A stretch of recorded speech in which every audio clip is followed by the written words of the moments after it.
নমস্কার। পজিটিভ বার্তার সৌজন্যে বিকাশ টক শোয়ে আপনাদের প্রত্যেককে স্বাগত। প্রতিদিনের মতো আজকেও আমরা আলোচনায় ফিরছি।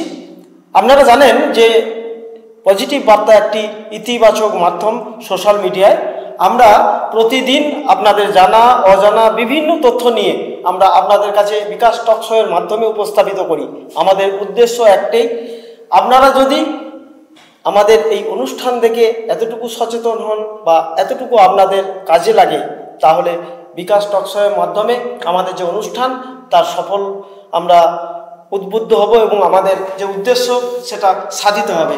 নমস্কার। আজকে আমাদের এই অনুষ্ঠানে আমাদের সাথে আছেন joint director of agriculture doctor Debtanu Maiti. Bikash talk শোয়ের পক্ষ থেকে আপনাকে স্বাগত। নমস্কার। আজকে আমরা যে প্রশ্ন নিয়ে ফিরব, পশ্চিমবঙ্গ সরকারের সহায়তায় বর্তমানে যে কৃষি ব্যবস্থায় যারা কৃষক, গ্রাম বাংলায় যারা কৃষক রয়েছেন, তারা সরকারি পক্ষ থেকে বা সরকারের দ্বারা কি কি সুযোগ সুবিধা পাচ্ছেন এবং কি কি সুযোগ সুবিধা তারা পেতে পারেন এবং তার জন্য কি কি করতে হবে, এটা যদি একটু আমাদের দর্শকদের সামনে বলেন। হ্যাঁ, প্রথমেই ধন্যবাদ আমাকে আমন্ত্রণ জানানোর জন্য। তো যেটা আপনারা আলোচনায় এটা বলতে চাইছেন যে পশ্চিমবঙ্গ সরকারের মাধ্যমে কৃষি দপ্তরের যে উন্নয়নমূলক কর্মসূচি, তাতে কৃষকরা কী কী সুবিধে পাচ্ছেন বা কী কী সুবিধে যারা এখনও পাননি তারা কীভাবে পেতে পারেন সেই সুযোগ সুবিধে, সেগুলো নিয়ে কিছু আলোকপাত করার জন্য আমরা আলোচনা শুরু করছি। তো প্রথমেই আমাদের পশ্চিমবঙ্গ সরকারের কৃষি দপ্তরের সবচেয়ে বড় যে প্রকল্প আজকে, সেটা হচ্ছে আমাদের কৃষক বন্ধু প্রকল্প। কৃষক বন্ধু এটা সবাই জানে 2019 সালে আমাদের 1 জানুয়ারি থেকে এই প্রকল্পটি শুরু হয় কাজ। মোটামুটি 5 বছর অতিক্রান্ত হয়েছে এবং আজকে আমাদের সারা রাজ্যব্যাপী এই প্রকল্পটি চলছে এবং আমাদের হাউসগ্রাম 1-এও এই প্রকল্পটি চলছে। এখানে প্রায় আমাদের 22,400 জন কৃষক বন্ধু এই প্রকল্পের আওতায় আছেন। এটাকে আমরা বলছি কৃষক বন্ধু নিশ্চিত আয় প্রকল্প। মানে একটা অ্যাসিওর্ড ইনকাম। কৃষকরা ফসল ফলাতে গেলে, তাদের উৎপাদন করতে গেলে যে উৎপাদন খরচ হয়, তাদের সেই খরচের কিছুটা লাঘব করার জন্যই পশ্চিমবঙ্গ সরকার কৃষি দপ্তরের মাধ্যমে কৃষকদের যাদের 1 একর পর্যন্ত জমি রয়েছে, 1 একর বা তার বেশি, তারা 5,000 টাকা করে প্রতি বছরে 2বার পাবেন, একটা খারিফ মরশুমে, একটা রবি মরশুমে। মানে 5,000 টাকা ম্যাক্সিমাম একজন কৃষক বন্ধু এই কৃষক বন্ধু নিশ্চিত আয় প্রকল্পের মাধ্যমে পেতে পারেন। এরপরে যার জমি যতটা কম থাকবে সেই রেসপেক্টে তার অনুপাতটাও কমে যাবে, কিন্তু মিনিমাম মানে 1 শতক জমি থাকলেও তার যদি জমি, অবশ্যই সেটা চাষযোগ্য জমি হতে হবে। চাষযোগ্য মানে যেগুলো আমরা ক্লাসিফিকেশনে শালি, সোনা, দো এই রকম বলে থাকি গ্রাম বাংলায়, বা আমাদের বিএলআর অফিসের পর্চাতে এই ক্লাসিফিকেশনগুলো যাদের রয়েছে উল্লেখ থাকতে হবে, তারাই কিন্তু এই প্রকল্পের আওতায় আসবেন। এবং মিনিমাম যেটা বলছিলাম যে 2,000 টাকা করে 2বার পাবেন, খারিফ মরশুম এবং রবি মরশুম। কাজে একজন কৃষক বন্ধু মিনিমাম সারা বছরে 4,000 টাকা পেতে পারেন এবং সর্বাধিক 10,000 টাকা পর্যন্ত পেতে পারেন। আরেকটি আমাদের এই প্রকল্পের জন্য যে ডকুমেন্টসগুলো লাগে সেটা হচ্ছে ভোটার কার্ড, আধার কার্ড, জমির পর্চা, ব্যাংকের অ্যাকাউন্ট এবং একটি পাসপোর্ট সাইজ ফটো নিয়ে নিকটস্থ আমাদের যে কোনো সহকৃষি অধিকর্তার করণ বা ইডি অফিসে, ব্লকের যোগাযোগ করবেন। সেখানে গেলে আপনাদের এই ডকুমেন্টসগুলো দেখালে আপনি এই কৃষক বন্ধুর আওতায় আসতে পারবেন এবং এতে এলে আগামী দিনে কৃষকের পরিচয় কৃষক বন্ধু হিসেবেই বিবেচিত হচ্ছে। কারণ যে কোনো সুযোগ সুবিধে পেতে হলে সেখানে কৃষক বন্ধু নথিভুক্তকরণ কিন্তু বাধ্যতামূলক হয়ে যাচ্ছে ধীরে ধীরে। কারণ আমরা একটা ডেটাবেস আমাদের রাজ্য সরকার বানাতে চাইছেন, যাতে করে পুরো ডেটাবেসের মাধ্যমে এই তথ্যগুলো উঠে আসে এবং তারা সুযোগ সুবিধা পেতে পারেন। যেরকম আমাদের এই প্রসঙ্গে ধান কেনা যেটা চলে, যে এমএসপিতে মিনিমাম সাপোর্ট প্রাইসে যে কৃষক বন্ধুরা ধান বিক্রি করেন, বিভিন্ন আমাদের কিষাণ মান্ডি রয়েছে, বিভিন্ন আমাদের যে প্যাক্স বা আমাদের যে কোঅপারেটিভগুলো রয়েছে, সেখানে গিয়ে কৃষক বন্ধুরা তাদের ধান বিক্রি করতে পারেন একটা মিনিমাম সাপোর্ট প্রাইসে। তাতে কিন্তু এই কৃষক বন্ধুর আইডিটি মানে তাকে থাকতে হবে। কৃষক বন্ধু থাকলে তিনি প্রায়োরিটি পাবেন। এবং কৃষি যান্ত্রিকীকরণ যে প্রকল্প আমাদের রয়েছে, যেখানে কৃষক বন্ধুরা ছোট যন্ত্রপাতি, বড় যন্ত্রপাতি, যেরকম আমাদের ধরুন ড্রাম সিডার, কোনো উইডার, কোনো স্প্রেয়ার, ছোট যন্ত্রপাতির আওতায়, বড় যন্ত্রপাতির আওতায় তারা ধরুন rotavator, multicrop thresher, solar submersible pump, এগুলো অ্যাপ্লাই করতে গেলে তাদের কিন্তু এই কৃষক বন্ধুর আইডিটি থাকতে হবে, তা নাহলে কিন্তু তারা অ্যাপ্লাই করতে বা আবেদন করতে পারবেন না। কাজেই যদি কেউ বাকি থাকেন আমরা বলবো যে অবশ্যই এই ডকুমেন্টসগুলো নিয়ে কৃষক বন্ধুতে নাম নথিভুক্ত করে নেবেন। আরেকটা আমাদের এখন প্রকল্প যেটা চলছে বাংলা শস্য বীমা, এটাও একটা বড় প্রকল্প এবং কৃষকদের খুবই কাজে লাগে। বিশেষ করে যেখানে যখন আমাদের প্রাকৃতিক দুর্যোগ হয়, বিশেষ করে বন্যা, খরা বা বিভিন্ন একটা কোনো স্মল স্কেলে একটা ঘূর্ণিঝড় হয়ে যাচ্ছে, কারণ আমরা দেখছি প্রাকৃতিক বিপর্যয়। আমরা এখন দেখতে পাচ্ছি যে গ্লোবাল ওয়ার্মিং বা বিশ্ব উষ্ণায়নের জন্য যে আমাদের কৃষির সঙ্গে যারা যুক্ত আছে, বিশেষ করে আমাদের কৃষক বন্ধুরা, তারা একটা সমস্যা যেটা ফেস করছেন যে এই আবহাওয়ার দৈনন্দিন কিন্তু একটা পরিবর্তন প্রতি বছরই পরিলক্ষিত হচ্ছে। বিশেষ করে হয় দেখবেন বর্ষাটা পিছিয়ে যাচ্ছে, মানে বর্ষাকালে আগে আমাদের কৃষকদের কোনো সাবমার্সিবলের দরকার পড়তো না জলে, কিন্তু এখন বীজতলাতে দেখছি অনেক সময় বর্ষা যেহেতু পিছিয়ে আসছে, বীজতলা শুকিয়ে যাচ্ছে, কৃষক বন্ধুদের বীজতলাতে মানে তাদের আবার সাবমার্সিবল চালিয়ে জল দিতে হচ্ছে। এটা খারিফ মরশুমে দেখছি আমরা। প্লাস আবার হয়তো যখন বৃষ্টির দরকার নেই সেই সময় একটা বৃষ্টি হয়ে গেল খুব বেশি, ফলে বন্যা হয়ে গেল। কাজে টোটাল বৃষ্টিপাত হয়তো আমাদের যতটা সারা বছর হওয়ার দরকার সেটা পাচ্ছে, কিন্তু তার মানে স্ক্যাটার হয়ে যেভাবে ইউনিফর্মলি হতো আগে সেইটা হচ্ছে না। এটা আমরাও পরিলক্ষিত করছি, বিজ্ঞানীরাও করেছেন, কৃষকরা তো ফেসই করছেন প্র্যাকটিক্যালি। কাজে সেদিক থেকে অনেক কারণ আছে বিশ্ব উষ্ণায়নের, তার জন্য কিছুটা করে মানে আমরা সবাই কিছু কিছু করে দায়ী রয়েছে। তো সেটাকে যাতে কমানো যায় তার একটা কৃষির ক্ষেত্রে বিশেষ করে ভালো জায়গা রয়েছে যে কম জলে ধান চাষ। যত সাবমার্জড কন্ডিশন হয়, মানে জল যত জমে থাকে বা জল বেশি দিয়ে যখন ধান চাষ করি, সেখানে একটা মিথেন গ্যাস সেখানে আবির্ভাব হয়। সেই মিথেন গ্যাসও কিন্তু আমাদের এই গ্লোবাল ওয়ার্মিংয়ের একটা কারণ। সেই জন্য এখন টেকনোলজি অনেক বদলেছে, এখন বেশি জলে বা জলেরও একটা মূল্য রয়েছে কৃষকরা বা আমরা বুঝতে পারছি। কাজে জলের সুষ্ঠু ব্যবহার করার দরকার। কম জল লাগে সেরকম জাত অবশ্যই চাষ করবেন, এবং ধান যে পুরোপুরি মানে জলে হাঁটু ভর্তি জলে চাষ করতে হবে তার কোনো এখন মানে যুক্তি নেই। আমরা দেখেছি বিভিন্ন সময় যে দরকার মতো, বিশেষ করে আমাদের ড্রাম সিডার টেকনোলজি, কোনো যেটা আমাদের জিরো টিলেজ টেকনোলজি, তাতেও কিন্তু ধান চাষ করে আমাদের কৃষক বন্ধুরা দেখেছেন শ্রী পদ্ধতি, কম জলেও কিন্তু ধান চাষ করা যায়। এবং অল্টারনেট ওয়েটিং অ্যান্ড ড্রাইং, মানে কি কিছুটা মানে জল থাকলো, সাথে সাথে ভাব থাকলো, ভাব থাকলো, আবার একটু ড্রাইস মানে একটু টান টান হলো, তখনই আপনি জলটা দেবেন।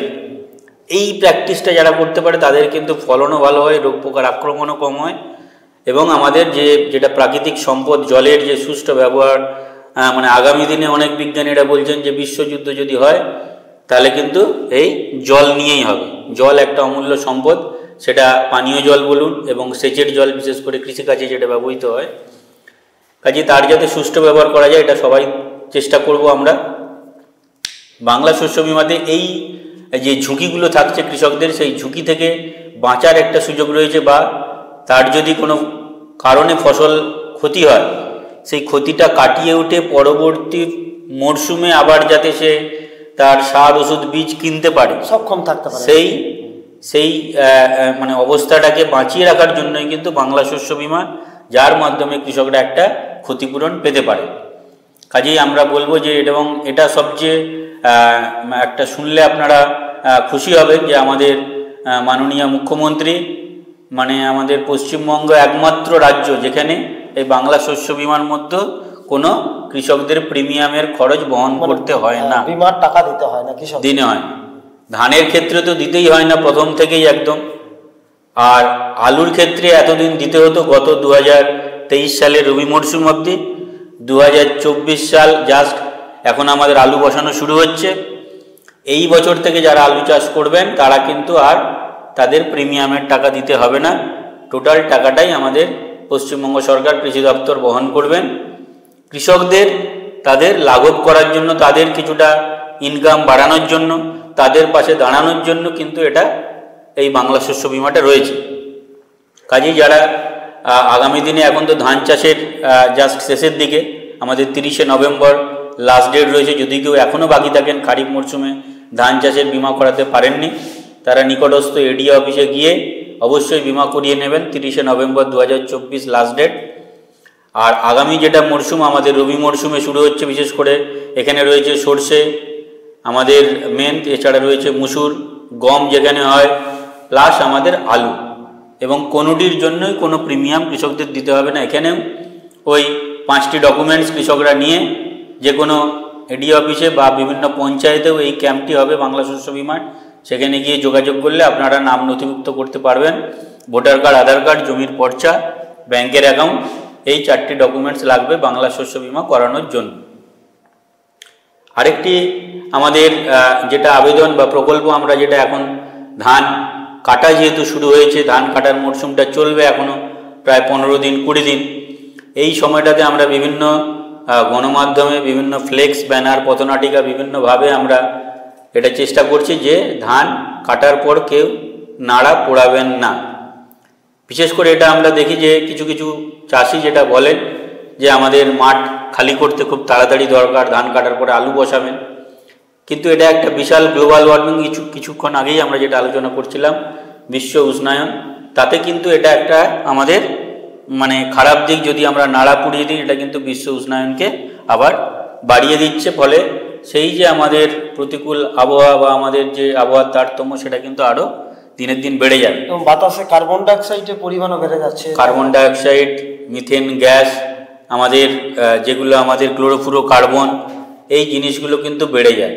কাজেই এটা একটা ভালো মেসেজ, আমরা সবাই মিলে যদি একসঙ্গে এগিয়ে আসি যে কৃষক বন্ধুরা কেউ আমরা নাড়া পোড়াবো না, এবং যদি কেউ পোড়াতে যায় তাকেও বাধা দেব। কারণ কি সেটাও বলে দিচ্ছি। কারণ কি, যেটা আপনারা মানে নাড়া বা আমাদের ফসলের অবশিষ্টাংশ, সেটা যদি একটা জাস্ট এক্সট্রা রোটার দিয়ে কৃষক বন্ধুরা মাটিতে চাষ দিয়ে দেন, সেটাই কিন্তু আবার জৈব সারের কাজ করবে। বা আপনি আপনার যদি খড়কুটোর জায়গা লাগা থাকে অনেকের কৃষকদের, সেখানে নিয়ে এসে আপনারা রাখতে পারেন, বা আপনার জমির একটা কোণে গর্ত করে নেবেন, গর্ত করে সেখানে যদি রেখে দেন, ওটা 15-20 দিন 25 দিন পর পচে গিয়ে আপনি আপনার সার হিসেবে আবার যে ফসল রয়েছে সেখানে ব্যবহার করুন। এতগুলো অপশন রয়েছে। প্লাস আপনি যেটা করতে পারেন, এটা বিভিন্ন ইন্ডাস্ট্রি, যে এখন ব্রিক ইন্ডাস্ট্রি রয়েছে, যে ফ্লাই অ্যাশ দিয়ে যে ব্রিক তৈরি হয়, ইট, প্লাস আমাদের বিভিন্ন যে প্লাইউড তৈরি হয়, এখন বিভিন্ন থালা দেখবেন প্লেট তৈরি হচ্ছে একটু শক্ত, সেইগুলোতে কিন্তু এই খড়ের চাহিদা রয়েছে, বা আমাদের বিভিন্ন পেপার মিল রয়েছে।